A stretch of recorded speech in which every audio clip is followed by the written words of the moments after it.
UN സുരക്ഷാ council അംഗരാജ്യങ്ങളോട് Sindoor operation വിശദീകരിച്ച് ഭാരതം. പഹൽഗാം ആക്രമണത്തിൽ പാകിസ്ഥാന്റെ ഗൂഢാലോചന സംബന്ധിച്ച തെളിവുകളും വിവിധ രാജ്യങ്ങളുമായി ഭാരതം പങ്കുവച്ചു.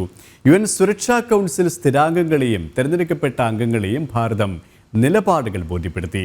വിവിധ രാജ്യങ്ങളുടെ ദേശീയ സുരക്ഷാ ഉപദേഷ്ടാക്കളുമായി അജിത് ഡോവലും ചർച്ചകൾ നടത്തി.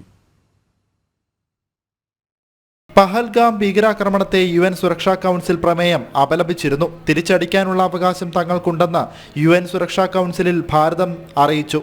ഇതിന് പിന്നാലെയാണ് പുലർച്ചെ ശക്തമായ സൈനിക നടപടി ഭാരതം നടത്തിയത്. സൈനിക നടപടി സംബന്ധിച്ച വിശദാംശങ്ങളെല്ലാം തന്നെ UN സെക്യൂരിറ്റി കൗൺസിലിൽ അംഗരാജ്യങ്ങളോട് ഭാരതം വിശദീകരിച്ചു. സ്ഥിരാംഗങ്ങൾക്കും തിരഞ്ഞെടുക്കപ്പെട്ട അംഗങ്ങൾക്കും കൃത്യമായ വിശദീകരണം ഭാരതം നൽകി. ലാഹോർ പ്രഖ്യാപനവും സിംല കരാറും നൽകുന്ന അവകാശങ്ങൾ മാത്രമാണ് നടപ്പിൽ വരുത്തിയതെന്നും ഭാരതം വ്യക്തമാക്കുന്നു.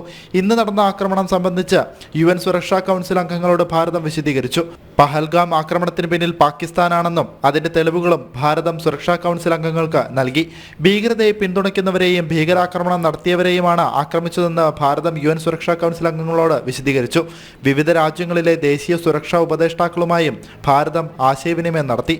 ദേശീയ സുരക്ഷാ ഉപദേഷ്ടാവ് അജിത് ഡോവൽ ജപ്പാൻ, ബ്രിട്ടൻ തുടങ്ങിയ രാജ്യങ്ങളോട് ഭാരതത്തിന്റെ സുരക്ഷാ നിലപാടുകൾ സംബന്ധിച്ച് വിശദീകരണം നൽകി. ഭീകരതയെയും ഭീകരത പിന്തുണയ്ക്കുന്നവരെയും ഒരു തരത്തിലും വെറുതെ വിടില്ലെന്ന സന്ദേശം തന്നെയാണ് സെക്യൂരിറ്റി കൗൺസിലിലും സുരക്ഷാ ഉപദേഷ്ടാക്കളുമായുള്ള ചർച്ചകളിലും ഭാരതം പ്രത്യേക ശ്രദ്ധ ഊന്നിയത്. ഇന്റർനാഷണൽ ഡെസ്ക്, ജനം.